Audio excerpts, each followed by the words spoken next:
ya. Nah, operasi string itu gimana sih di sini? Itu kalau kalian lihat deskripsi, ada 4 baris kata. Yang pertama ada A, B, C, D, E, halo, F, G, H, I. Ada B, C, D, ada halo, ada juga semua.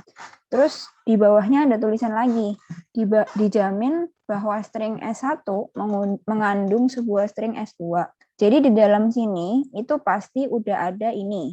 Itu yang pertama. Terus habis itu ada kalimat lagi, buang string S2 yang ditemukan pada string S1. Jadi nanti kalau udah ketemu si B, C, D, kebetulan itu di sini, itu dihapus. Makanya yang awalnya ini A, B, C, D, E, bla bla bla itu jadinya A, E, halo, F, G, H, I. B, C, D-nya hilang.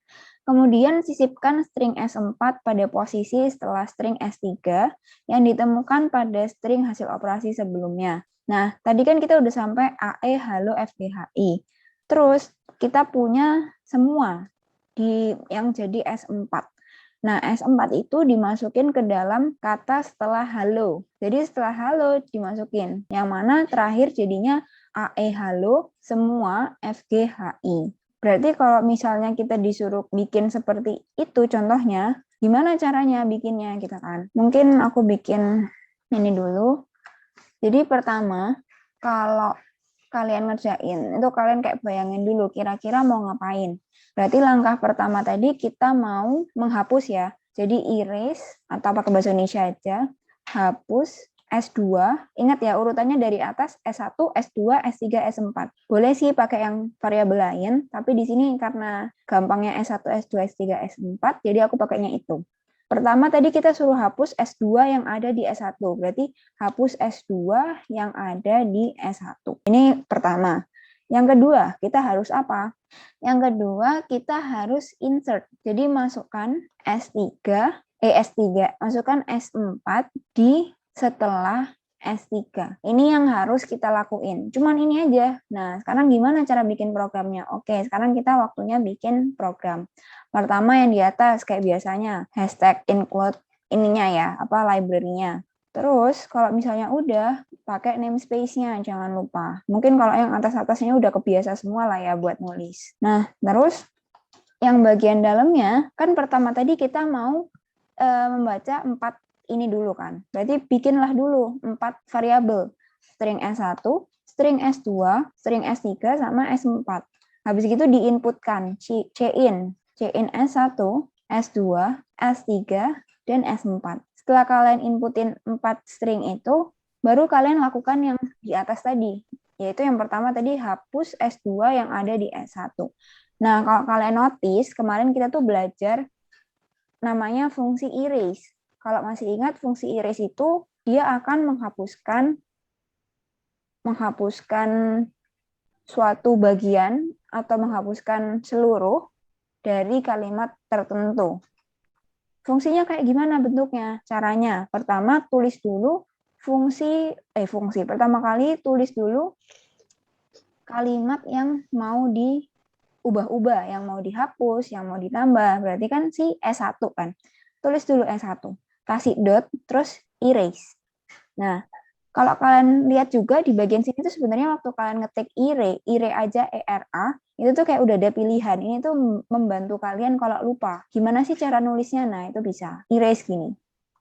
Terus di dalam fungsi erase itu ada 2 hal yang harus dimasukin yang dipisahin sama koma. Mungkin kalau misalnya lupa, ini boleh dicek di internet, kayak cari aja kayak erase function in C++. Nanti bakal ada banyak contohnya dan cara penulisan. Nah, cara penulisannya itu aku ajarin aja. Di sini tuh ada titik-titik-titik, koma, titik-titik-titik. Nah, di sini titik-titik yang depan itu apa?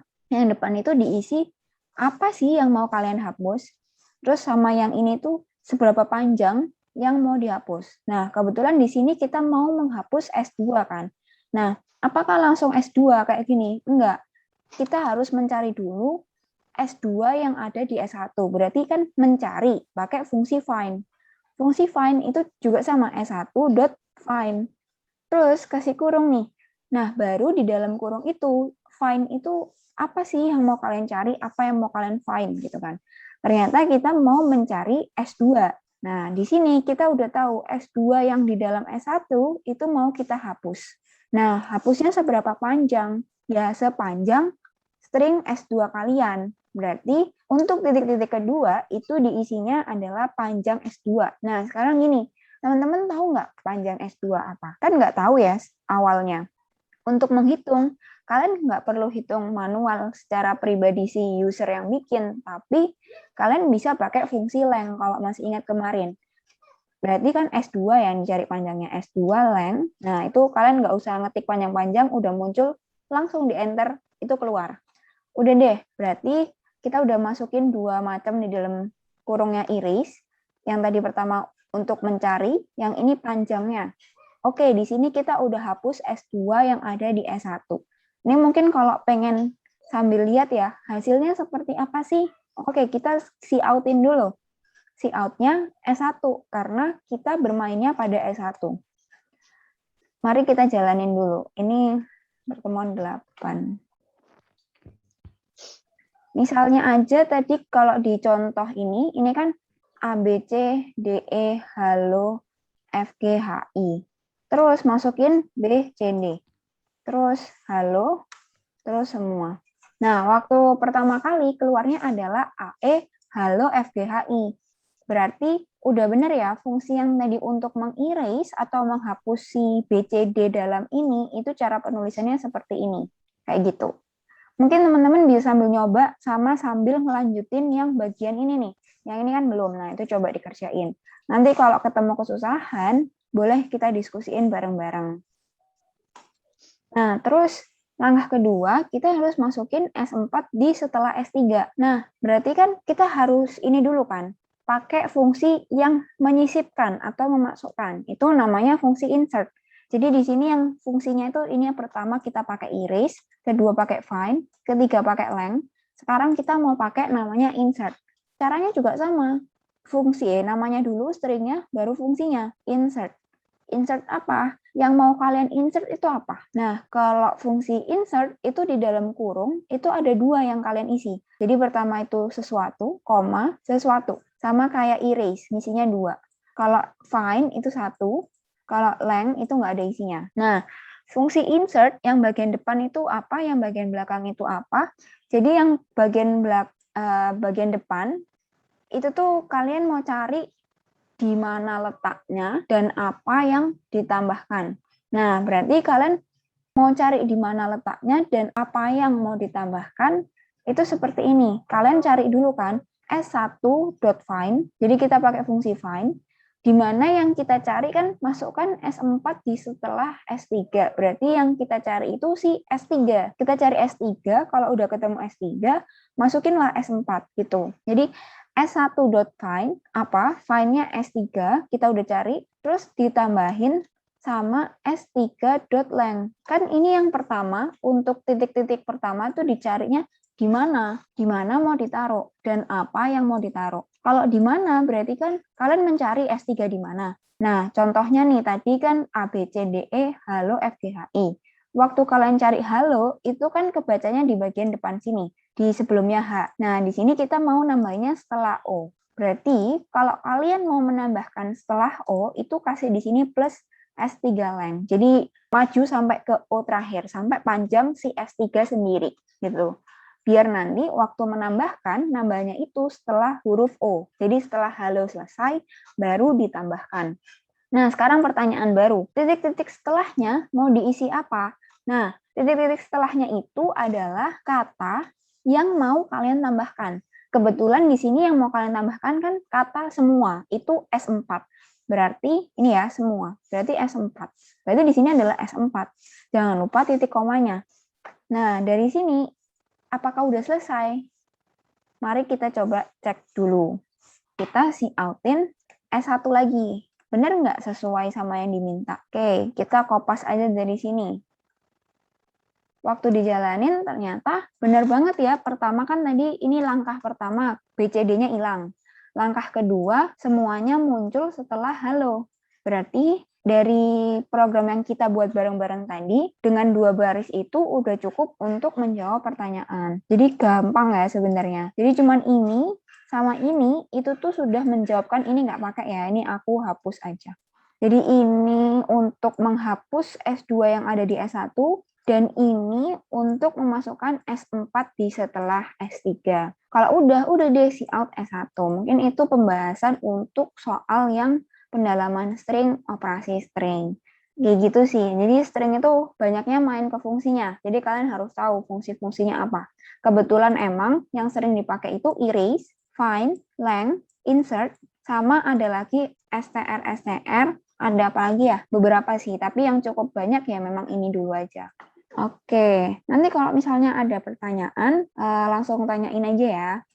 Kita lanjutin dulu ke soal yang E nih, bahasa dengklek. Oke, kalau bahasa dengklek ini kita lihat contoh masukan sama keluarannya aja ya. Kebetulan dia itu pengennya dari huruf besar ke kecil, kecil ke besar. Jadi S-nya awalnya besar jadi kecil, terus yang kecil jadi besar. Pokoknya kayak kebalikannya gitu. Nah, ini boleh coba kalian kerjain sambil ngerjain apa ya enaknya. Sebenarnya aku mau ngasih kuis sih, cuman tadi yang datang masih dikit dan sekarang udah lumayan. Jadi mungkin aku kasih kuis dulu sekarang buat pemanasan gitu, kayak sambil ingat-ingat materi-materi dulu. Bentar ya, aku bikinin. Coba kalian bikin codingannya ini dulu deh. Contoh masukan dan contoh keluaran. Ini aku ngambil kuisnya orang, jadi pakai bahasa Inggris. Boleh coba nih dimasukin dulu, bisa nggak? Kita main-main dulu nih, pemanasan dikit-dikit. Nanti soalnya pakai bahasa Inggris ya, teman-teman. Gak apa-apa ya.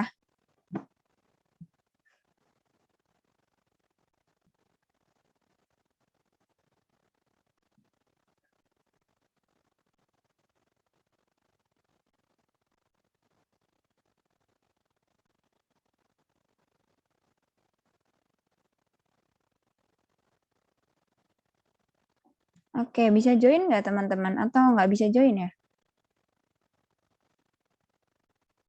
Kalau misalnya ada kendala, nggak apa-apa nggak jadi quizzes, kita materi aja. Tapi kalau misalnya bisa, boleh coba dikerjain.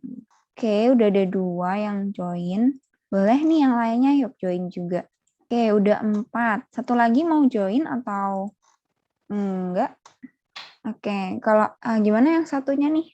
Mungkin yang merasa belum masuk boleh chat aku kayak, Kak aku nggak bisa join atau Kak aku tinggal aja nggak apa-apa.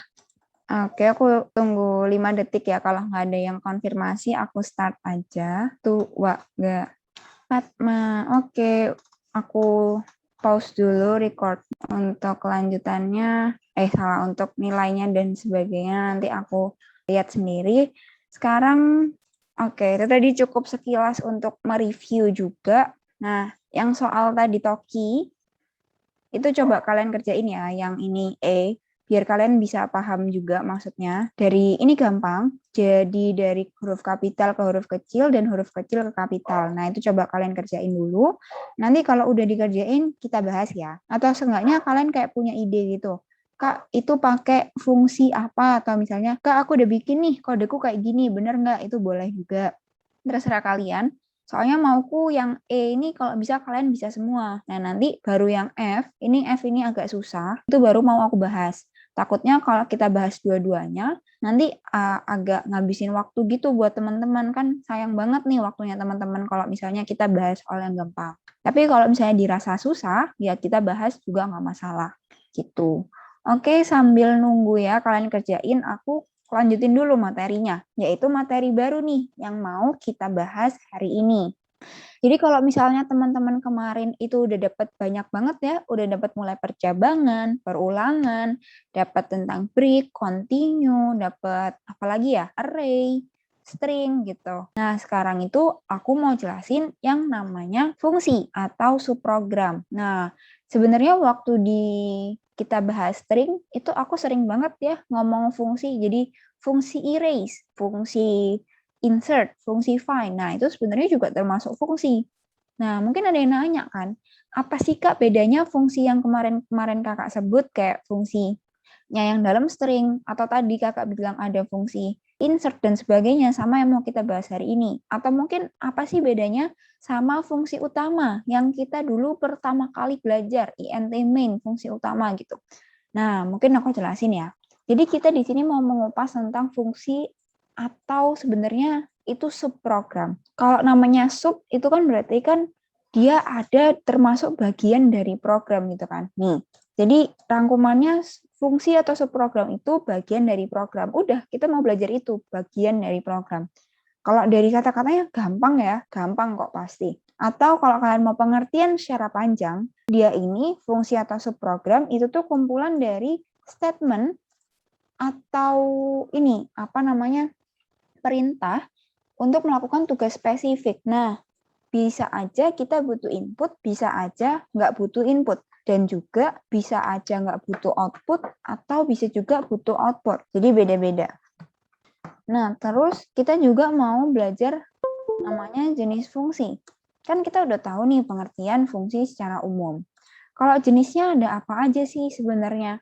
Nah, untuk jenisnya sendiri, jenisnya itu secara umum ya, ada dua. Nih, ada dua. Yakni yang pertama ada namanya fungsi standard library. Kalau teman-teman dengar kata library, pasti yang kepikiran itu kan yang ada di atas kan, hashtag include header itu kan, hashtag include bits stdc++.h atau include IOStream gitu kan. Nah, itu nggak salah, itu termasuk fungsi, tapi namanya fungsi standard library.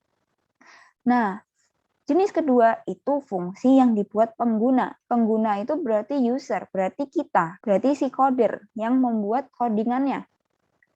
Fungsi standard library adalah fungsi bawaan yang telah disertakan dalam library standar. Nah, misalnya nih, kita tuh sebenarnya belajar kalau di string tadi kan di string ya, kita back ke string itu ada tadi namanya insert, ada find, ada erase. Kita ambil 3 dulu. Nah, ini itu fungsi teman-teman. Tapi ini fungsi namanya fungsi standard library yang ada di dalam library-nya itu sebenarnya include string.h. Jadi yang benar itu sebenarnya include string.h, cuman kita kan pakainya bits stdc++.h, gimana itu udah include semua kayak ginian. Tapi kalau di breakdown atau dijabarin, kalau tentang yang string-string gini itu punya library-nya string.h gitu. Kalau di contoh sini aku nulisnya c-in sama c-out. Nah, buat kalian membaca dan mengoutputkan itu sebenarnya pakai fungsi. Jadi c-in c-out itu termasuk fungsi yang mana dia itu ada dalam library IOStream. Kalau kalian tahu printf sama scanf itu tuh juga fungsi. Printf, scanf itu fungsi yang ada dalam stdio.h itu. Juga ada di IOStream tapi.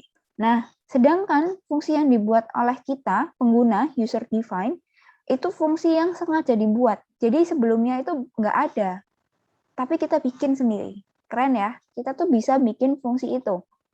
Bikinnya untuk apa ya? Untuk memenuhi keperluan kita. Jadi bisa apapun. Kita mau bikin fungsi yang bisa menjumlah, itu boleh. Fungsi yang bisa mengkali, mencari pangkat, itu kita cari fungsinya bisa.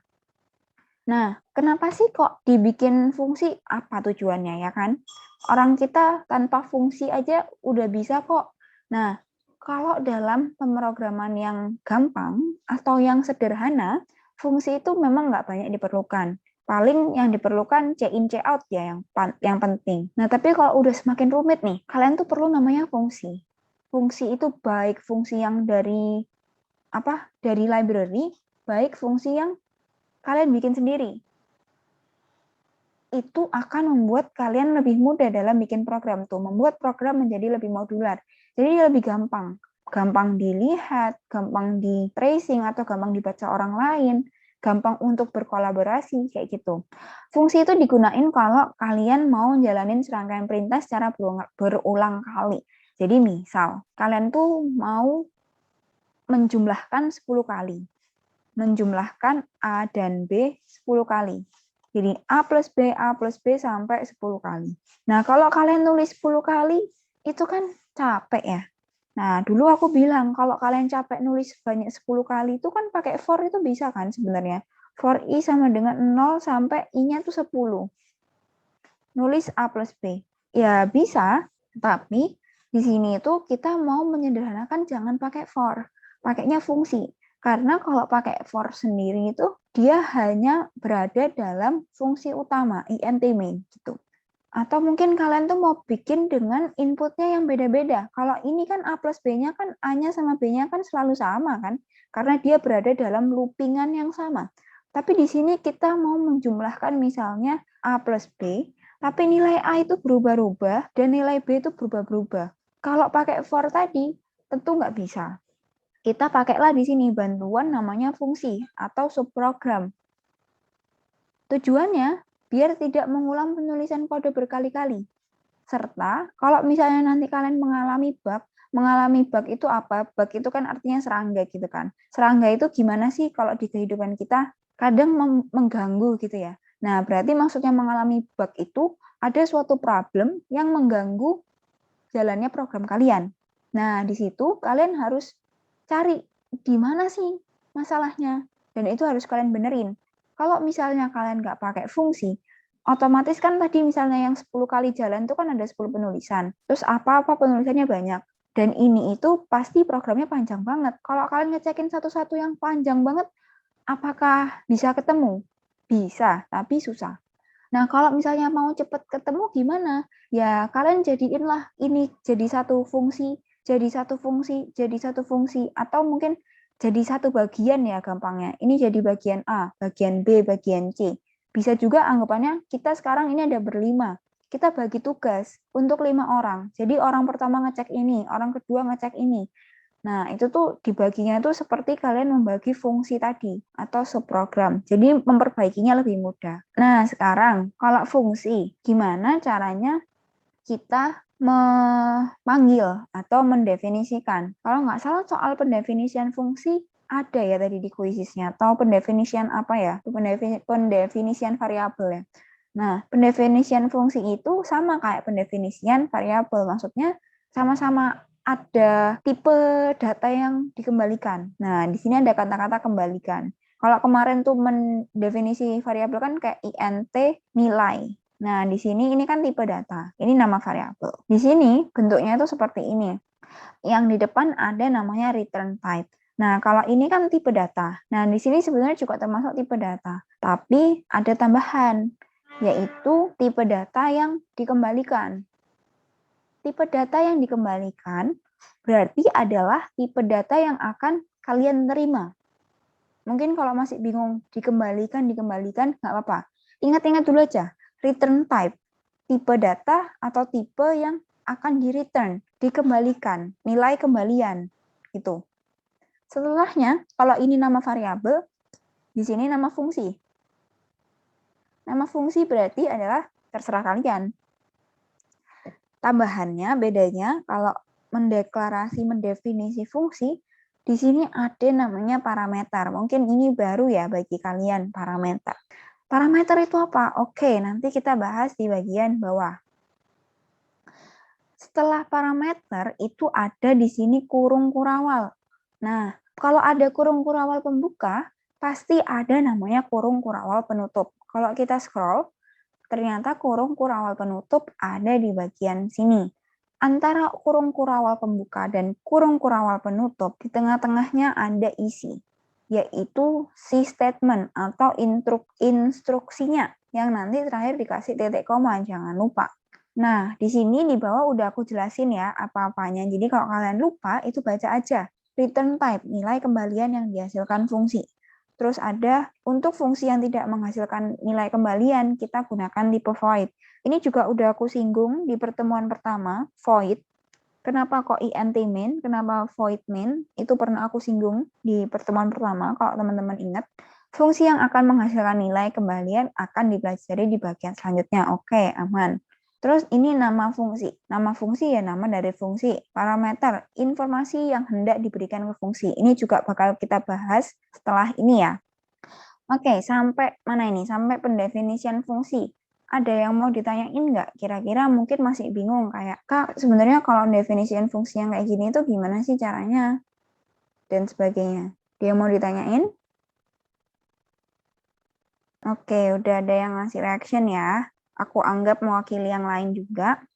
Terus contohnya seperti apa? Nah, contohnya di sini ada void tukar, INTA, INTB, INTTMP sama dengan A sama dengan B sama dengan temp. Nah, di sini itu termasuk fungsi. Jadi kalau main fungsi utama itu int main gitu ya. Di sini bukan main yang kita pakai, tapi dia subnya gitu. Terus mungkin aku contohin dulu kali ya. Oh, atau nanti dulu deh. Aku bingung. Enaknya sekarang apa nanti ya? Oke, coba dulu deh yang ini kita tulis, kita jalanin. Kira-kira bingung nggak? Nah, ini kita hapus ya. Nggak apa-apa ya, kita hapus. Nah, di sini nih. Kita tulis void tukar. Void tukar. Kebetulan itu di dalamnya ada INTA, INTB. Nah, ini mungkin ada yang bingung, apa sih Kak? Kok ada INTA, ada INTB? Itu namanya parameter ya. Jadi yang di ini nama fungsi, nggak apa ya tulisannya jelek, kalian bisa paham ya, ini nama fungsi, ini return type, jadi tipe data kembaliannya, terus ini namanya parameter. Kalau misalnya ada dua, kebetulan itu ada dua, INTA dan INTB, berarti parameternya ada dua. Yang di sini statement atau instruksinya yang mau kalian lakuin, ditutup sama kurung kurawal penutup, ini kurung kurawal pembukanya. Terus cara jalaninnya gimana? Apakah cuman kayak gini aja? A sama dengan B, B sama dengan tem, apakah hanya seperti ini? Kalau hanya seperti ini, ketika kalian jalankan, nanti akan keluar namanya di sini di bawah, ya nggak kelihatan. Nih, undefined reference to main error ID return when exit status. Di situ artinya program kalian nggak ada mulainya, nggak ada tiba-tiba kayak belum dimulai. Nah, gimana cara memulai? Itu pakai int main tadi, si fungsi utama. Jadi fungsi utama harus selalu ada. Ingat ya, waktu pertama kali belajar kita udah tahu kalau int main itu wajib hukumnya ditulis. Oke. Jadi di sini int main, misalnya kita punya, sebenarnya jangan pakai ini sih. Ini nanti agak kesusahan, jadi mungkin aku ganti dulu. Pakai yang nggak ada parameternya dulu ya, yang lebih gampang, biar paham maksudnya. Jadi misalnya void print hello gitu. Kalau nggak ada parameter, itu jawabannya boleh ya. Tinggal dikosongin aja. Nah, nanti di dalamnya kasihlah jalan. Apa misalnya kalian mau cout hello world. Wah, ini udah program mainstream ya, hello world, tapi nggak apa-apa. Nah, terus di sini kita itu tinggal masukin apa? Print hello. Kayak gini. Nah, kalau misalnya kayak gini, yang terjalankan adalah, mari kita coba. Keluarlah hello world di sini. Jadi maksudnya print hello itu memanggil fungsi yang atas. Dan fungsi atas ketika dijalankan itu mengeluarkan hello world. Nah, di sini kita bahas sedikit void. Void itu tadi tidak mengembalikan kembalian nilai. Oke, itu diingat-ingat ya. Jadi ini contoh pakai void. Nanti aku jelasin rincinya kalau udah belajar yang mengembalikan nilai. Nah, terus habisnya cout hello world, kalau misalnya kalian, atau mungkin di sini kita pendekin ya, jadi PH aja. Maksudnya PH ini biar kalian kayak nulisnya nggak banyak gitu. Nah, ini kan bisa nih, kalian tulisnya banyak langsung. Tanpa harus nulis cout hello world banyak banget. Kayak gini misalnya. Ini berarti yang keluar ada 3. Kayak gitu. Nah, mungkin ada lagi nih, Kak, pakai for aja. Nah, itu bisa. Jadi kita bisa aja pakai gabungan for int, misalnya kita mau ngeprint 10 kali tadi kan. Int i sama dengan 0 berarti i kurang dari 10. Biar 10 kali. Di bawah sini, masukin aja P kecil, H besar, kurung buka, kurung tutup. Ini karena nggak ada parameternya, dalam kurungnya itu hilang. Maksudnya nggak ada isinya. Tapi nanti kalau misalnya kita pakainya ada parameter, di sini juga ada parameter. Oke, kalau dijalanin, kita dapat hello world muncul 10 kali. Itu sekilas banget tentang fungsi. Fungsi itu nggak cuman kayak gini ya, bisa aja pakai int di depannya, bisa juga pakai char, bisa pakai float, double, beda-beda. Terus mungkin juga kalau kalian mau membuat kasir-kasiran gitu ya. Nah, di depan tuh kan pasti kalian kayak mau tulis nilai yang mau dimasukkan atau barang yang mau dibeli. Itu kan muncul berulang kali. Nah, itu bisa pakai bantuan looping dan pakai bantuan si fungsi. Kayak gitu dulu ya. Mungkin penjelasanku tentang fungsi cukup itu dulu. Oke, kita lanjutin dulu. Kita main ke parameter. Ini sekarang belum ada parameter. Jadi kalau nggak ada parameter ya udah nggak ada yang namanya di passing. Nah, itu kosakata baru ya, passing parameter. Oke, masuklah kita ke sini. Di situ ada namanya parameter. Nah, parameter itu seperti apa? Parameter pada fungsi bersifat layaknya input yang diberikan kepada suatu fungsi. Jadi kalau kita di int main, untuk menginput sesuatu itu kan pakainya check in itu kan. Nah, sebenarnya kalau di parameter itu pertama kali banget itu tuh kalian bisa mempassing parameternya, mempassing suatu nilai yang akan dipakai sama fungsi. Jumlah parameter bisa berapa? Nah, tadi itu aku ngasih contoh tanpa ya. Jadi jumlah parameter tuh bisa dibuat sebanyak-banyaknya sesuai kebutuhan. 1 boleh, 2 boleh, 3 boleh, dan seterusnya. Bahkan 0 juga boleh, tergantung kebutuhan teman-teman semua. Nulisnya yang perlu diingat dipisahin sama tanda koma. Nah, cara tulisnya itu pertama tipe data, kemudian nama parameter, koma, tipe data, nama parameter. Jadi contoh yang atas ini kan si depannya dulu. Parameter berarti yang bagian ini, INTA, INTB. Nah, INTA, INTB itu berarti ada dua parameter karena dia dipisahkan satu koma. Di depannya ini ada tipe data, di sini ada nama variabel. Ada tipe data, ada nama variabel, kayak gitu. Nah, terus kalau misalnya di sini, kalau kalian lihat, tanpa parameter itu void baca, satu parameter itu ada void test intx, sama ada void sama itu intx, y. Terus ada void berbeda itu intx sama string y. Nah, berarti itu membuktikan kalau misalnya kalian tuh walaupun misalnya 2 gitu ya, kalian tuh bisa ngasih tipe data yang berbeda. Begitu. Kalau mau 3 gimana? Mungkin ada yang tanya gitu nih. Nah, kalau mau 3, ya berarti masukinnya 3. Jadi INTX, INTY, INTZ, atau mungkin tiga-tiganya mau beda tipe datanya bisa. INTX, string Y, float Z. Nah, itu juga boleh. Sebenarnya kenapa Kak kok kita ada yang passing satu parameter? Kenapa kok ada yang 2? Kenapa ada yang 3? Kenapa kok pakai 2 tapi tipenya sama? Kenapa kok pakai 2 tipenya beda? Itu semua tergantung kebutuhan. Tergantung kalian bikin program mau seperti apa yang mau dibikin. Kalau contoh nih, tadi kita sempat lihat ada program void tukar. Itu berarti kalian kan ceritanya mau menukar angka pertama dengan angka kedua. Kalau kalian mau menukar dua angka, si X sama Y, berarti otomatis yang kalian passing itu adalah dua angka, si X dan Y. Jadi kalian pakai suatu fungsi atau subprogram yang memiliki dua parameter. Jadi semua tergantung kebutuhan. Tapi kalau misalnya kalian cuma butuh untuk ngeprint, kayak tadi, print hello world, atau mungkin print selamat datang 10 kali. Ya pakainya void buat ngeprint nama fungsinya yang tanpa parameter. Karena kita tidak perlu nilai apa-apa. Atau mungkin bisa aja butuh nilai. Kayak kalian mau ngeprintnya 10 kali. Nah, 10 itu bisa kalian passing juga sebenarnya. Tergantung si fungsi kalian mau bikinnya seperti apa. Jadi sekali lagi semua itu tergantung kebutuhan. Oke, itu tentang parameter nih. Kalau misalnya apa ya yang aku kasih contoh?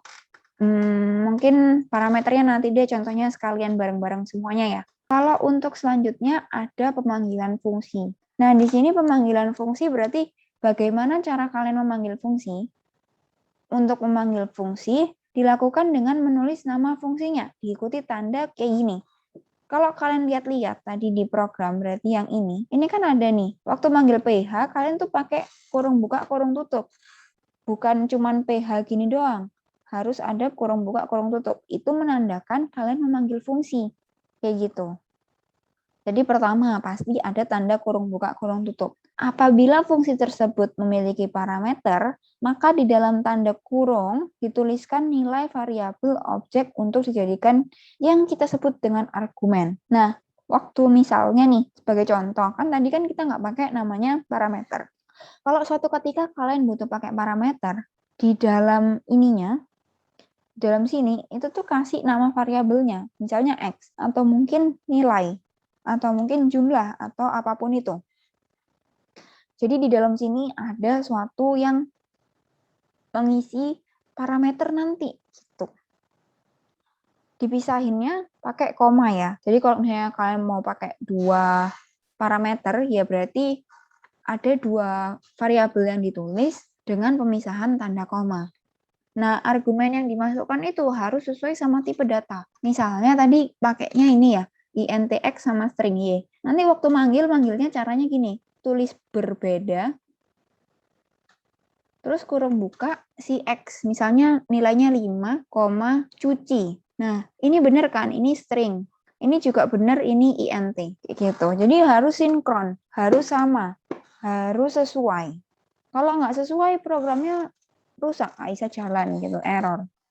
Kayak gitu. Nah, terus untuk contohnya seperti apa pemanggilan fungsi, itu udah tadi aku contohinnya di sini. Sementara belajar yang tanpa parameter dulu, nanti aku jelasin yang dengan parameter. Terus ini, lingkup variabel cuma dalam, nah oke. Lingkup variabel cuma dalam kurung kurawal. Ini pernah aku singgung waktu kita belajar variabel. Jadi ada namanya variabel lokal, ada namanya variabel global. Bedanya tuh apa sih? Bedanya adalah variabel lokal adalah suatu variabel yang hanya bekerja di dalam fungsi. Jadi misalnya kalian punya void ph. Di dalam sini tuh ada suatu variabel misalnya int x. Nah, di sini int x hanya berlaku di bagian yang ada kurung kurawal ini. Di sini itu nggak berlaku. Jadi di sini tuh kalian kalau ditanya suruh si out x, misalnya suruh mengeluarkan nilai x, ya nggak bisa, ini nggak bisa, error. Karena variabel x itu cuma ada di atas, nggak ada di sini gitu. Nah, aku juga menyinggung di sini namanya variabel global. Untuk variabel global, jadi kan namanya aja global, jadi universal gitu. Semuanya bisa memakai, semuanya bisa tahu, bisa dilihat, bisa dipakai, bisa dilihat. Namanya global berarti dia harus ada di luar. Kayak bola dunia itu kan berada di angkasa. Bola dunia. Ya pokoknya maksudku adalah global. Global itu kan berarti universal, ada di mana-mana, semua bisa mengakses. Itu kalian tulisnya di luar, benar-benar di luar fungsi. Di sini kalian bisa tuh bikin int, misalnya int y gitu. Di sini maksudnya int y ini yang ada di luar void ph, di luar int main, itu tuh termasuk namanya variabel global. Dimana kalau kalian nih disuruh ngasih out y di sini, itu bisa aja, pasti bisa keluar nilainya. Jadi misalnya aku ngasih assign, nilai y-nya itu 10. Nanti di PH ini bisa keluar 10. Dan juga di sini tuh kalau misalnya kalian mau bikin cout y, itu juga bisa. Nanti juga keluar nilai berapa tadi? Aku masukin keluar nilai 10. Kayak gitu. Jadi namanya variabel global itu bisa dipakai di mana-mana. Tapi ada jeleknya. Kalau misalnya semua kalian bikin variabel global, nanti kacau programnya. Jadi variabel global itu kalau bisa dihindari. Tapi kalau memang sangat-sangat dibutuhkan, baru dipakai. Itu pesan dari aku. Jadi jangan, kalau bisa semuanya tetap ditaruh di dalam fungsi-fungsinya. Ini hanya untuk kondisi tertentu yang sangat-sangat dibutuhkan. Kayak gitu. Nah, oke. Terus fungsi dengan nilai kembalian. Oke, tadi aku belum tanya ya. Dari teman-teman sendiri ada yang masih bingung nggak? Sampai sini dulu. Aku takutnya udah kebanyakan yang aku jelasin, ternyata masih bingung nih. Dari teman-teman gimana? Masih aman? Atau ada yang mau ditanyain? Pertanyaannya sekecil apapun tanyain aja, nggak apa-apa. Oke, satu udah kasih jempol. Yang lain gimana? Aman?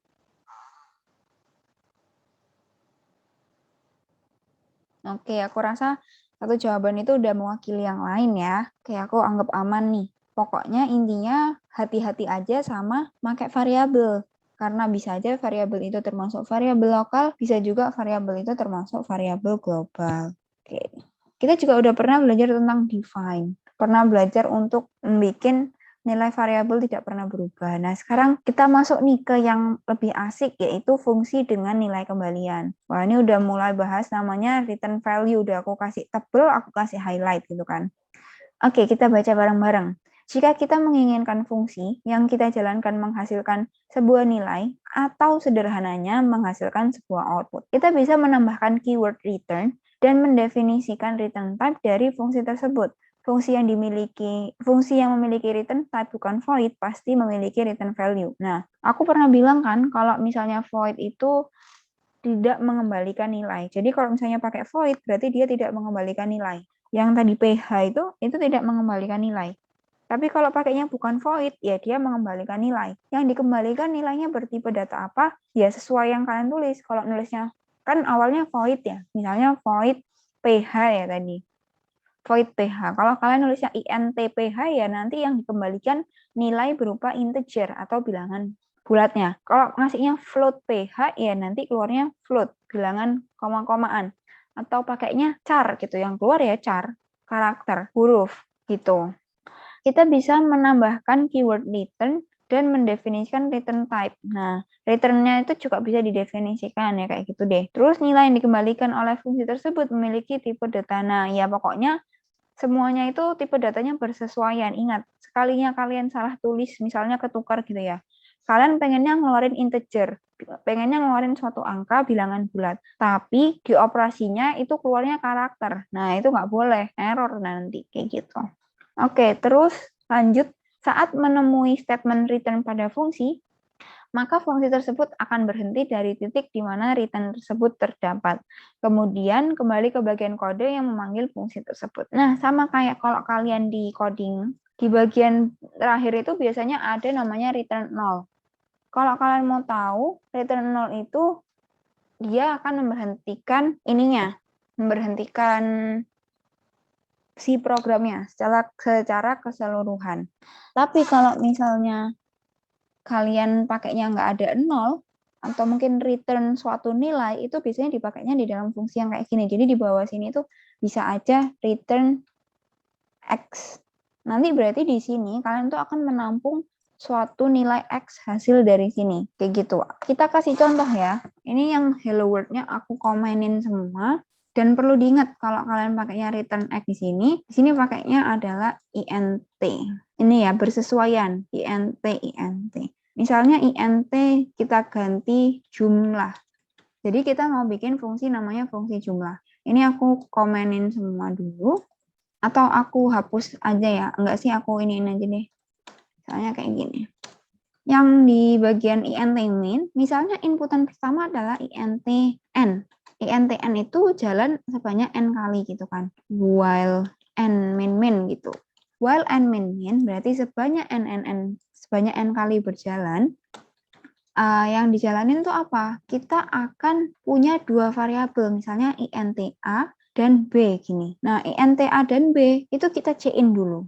C-in a, terus kita masukin b juga. Jadi kita udah memasukkan dua nilai, yaitu a dan b. Terus mau kita jumlahin, sebenarnya bisa kan? Kalau kalian langsung tuh bisa kayak gini. Cout a plus b. Ini nggak salah, ini boleh banget. Nah, tapi kalau kalian belajar fungsi, di sini kalian pakai yang namanya fungsi, yaitu fungsi kalian bikin di atas sini.